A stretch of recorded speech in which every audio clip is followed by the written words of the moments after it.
Okay, so we're diving deep into the red pill in marriage today. Sounds intense. It is. It really is. And, we're focusing on this book. You've been reading the red pill dating approach. You had a ton of notes and highlights about covert contract. Yeah, that was a big one for me. Right, those unspoken expectations. That can really mess things up if you're not careful. Absolutely. It's like you think you're on the same page, but then, bam, you're not. Exactly. So let's start there with Yeah. the book's take on what it calls the crisis of masculinity. What's the deal with that? Well, the book argues that traditional masculine virtues have been kind of tossed aside, Okay.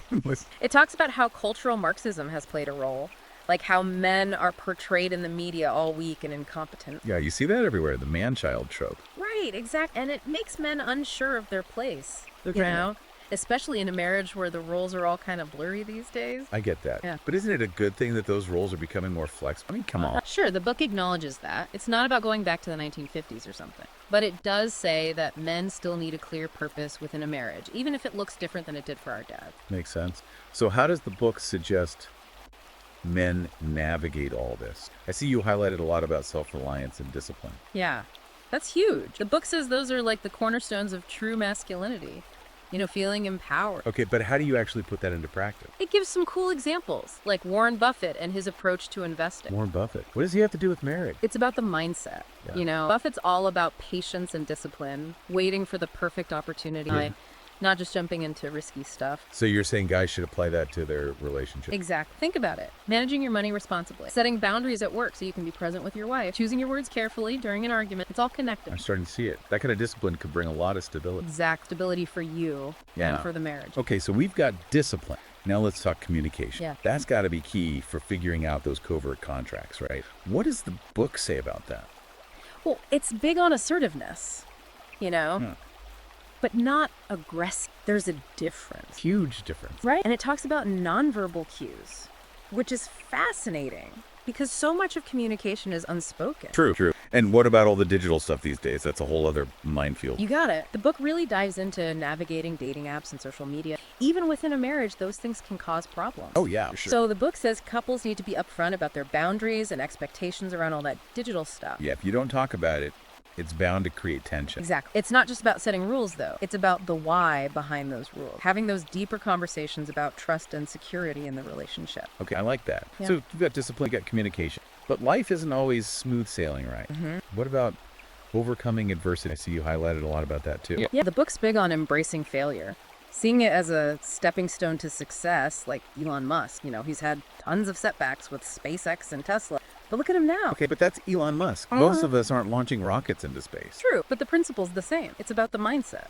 So how do you apply that to everyday life? Like if you have a financial crisis or a big fight with your spouse? It's about reframing those setbacks.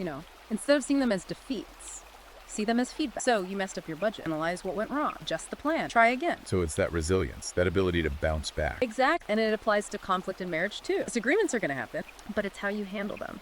The book encourages couples to use those moments to understand each other better, not get stuck in blame and resentment. So you're saying turn those fights into opportunities to strengthen the relationship. Precisely. Now, this is all pretty intense stuff, right? All this self-improvement and challenge conquering. It is. And it's easy to get caught up in the doing and forget about living. Does the book address that at all? It does. It talks about work-life balance and the importance of self-care. Okay, because that's crucial. You can't pour from an empty cup. Exact. The book gives examples of super successful people who still prioritize the things they enjoy, even with crazy schedules. It's about finding that sweet spot between striving for more and actually enjoying the life you're building. Precisely. It's about creating a life that's both successful and sustainable. And fulfilling. Yes, and fulfilling. Which brings us to another big theme, physical fitness. Why does the book put so much emphasis on that? I mean, we all know exercise is good for you.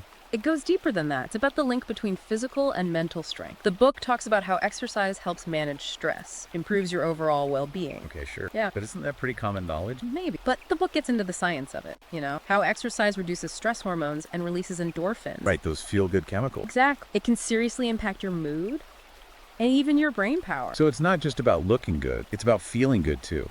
And when you feel good physically and mentally, you're better equipped to handle everything life throws at you. Including those relationship challenges. Exactly. It's all connected. I see that now. It's like this positive feedback loop. Taking care of your body strengthens your mind. Right. Which then strengthens your relationship. That's the idea. Okay, so we've covered a lot. Self-reliance, discipline, communication, resilience, work-life balance, physical fitness. It's a lot to take in. It is, but it's all building towards something. Okay. A strong sense of purpose. The book says men need to identify their passions and align their goals with something bigger than themselves. That sounds pretty abstract. Yeah. How do you actually do that within a marriage? Think about it. What kind of husband do you want to be? What kind of father? What kind of legacy do you want to leave behind? So it's about finding meaning and purpose within your family and relationships. Exactly. And the book says when men have that sense of purpose, they're more confident, more motivated, more engaged in their relationship. I can see that. If you're lost in your own life, it's hard to be a good partner. Right. And the book gives practical advice on how to cultivate that purpose, like identifying your core values, setting goals that align with those values, finding ways to make a positive contribution to the world. Through your work, your relationships, your community. Exactly. It's about creating a life that truly matters. So we've covered a lot of the foundational stuff from the red pill dating approach. And I'm starting to see how these ideas can help create a stronger, more fulfilling marriage. Absolutely. But there's more to unpack. Yeah, we've only just scratched the surface. There's a lot more to explore when it comes to applying these concepts to specific challenges within a marriage, especially those covert contracts. Definitely. We'll dive into that next time. Sounds good. I'm looking forward to it. Me too. So let's dig into those covert contracts, those unspoken expectations. Now, that's where things get really tricky because we often don't even realize we have them. Yeah, I know. it's like they're running in the background of our minds. Exactly. And the book says those expectations often come from societal norms and gender roles, stuff that's been passed down for generations. Exactly. Like that old idea that the wife takes care of the house and kids while the husband focuses on work. That classic division of labor. Yeah. You still see it a lot, even today. And the problem is it's often not discussed. It's just assumed. The resentment builds up Yeah. because one person feels like they're doing all the work. Exactly. It's like playing a game where the rules keep changing, but no one tells you the new rules. That's a great analogy. So how do you even start to untangle that mess? Communication, that's the key. The book says couples need to have those tough conversations about their expectations, their needs, their desires. Easier said than done, though. Right. How do you bring that stuff up without starting a fight? It's about empathy and understanding, not blame. So instead of you never do the dishes, it's more like, I'm feeling overwhelmed with all the housework. Exactly. It's I statements, expressing your feelings and needs. Instead of attacking your partner. Right. It's about working together to find a solution. A win-win situation. Exactly. And these conversations need to happen regularly, not just once. Because life changes. Right. Your needs and expectations change too. So you got to keep talking, keep adjusting, keep renegotiating those covert contracts as you go. Now, the book also talks about the history of marriage, how it's evolved over time. Right. This is where it gets really interesting, especially for your audience. Yeah, I mean, understanding the past helps us make sense of the present.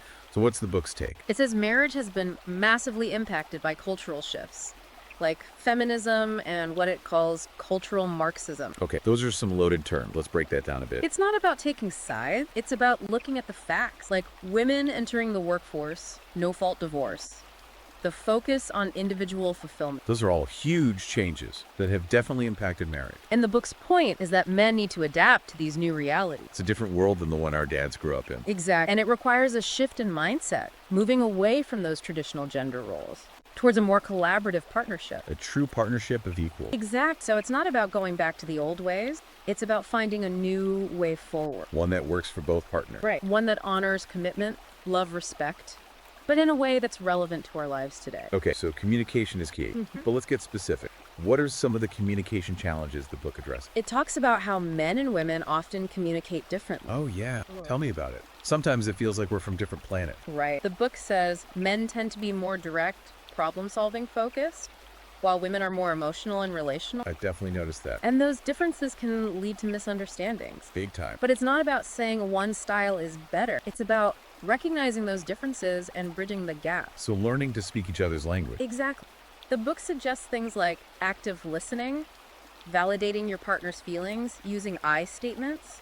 It's about creating that safe space where both people feel heard. Right. And remembering that communication is ongoing. It's not a one-time fix. It's a constant work in progress. Exactly. Now, what about conflict? Because let's be real, every couple fights. Oh, yeah. Conflict is inevitable. So how does the book handle that? It says don't avoid conflict, see it as an opportunity. An opportunity. For what? Growth, deeper understanding. Okay, that's a different way of looking at it. But how do you actually do that? Because in the moment, it's hard not to get defensive. It takes effort. The book suggests taking a time out to cool down, really listening to your partner's perspective. Instead of trying to score points. Exact. And using those I statements again. To express yourself without attacking. Right. It's about finding a solution that works for both of you. Not about who's right or wrong. Exact. It's about strengthening the relationship. So what about those times when you've tried all that and things still feel off? like the relationship is stuck. The book talks about that too. It says you got to keep the spark alive. That's a tough one, especially after years together. Right, but it's not about recreating the honeymoon phase. It's about finding new ways to connect, to appreciate each other, to keep things exciting. So being intentional about the relationship, not just coasting along. Exactly. The book suggests date nights, new activities expressing appreciation, physical intimacy. It's about making the effort to keep that connection strong. Exactly, because a good relationship takes work, but it's so worth it. Okay, so we've covered a lot. Covert contracts, communication, conflict, attraction.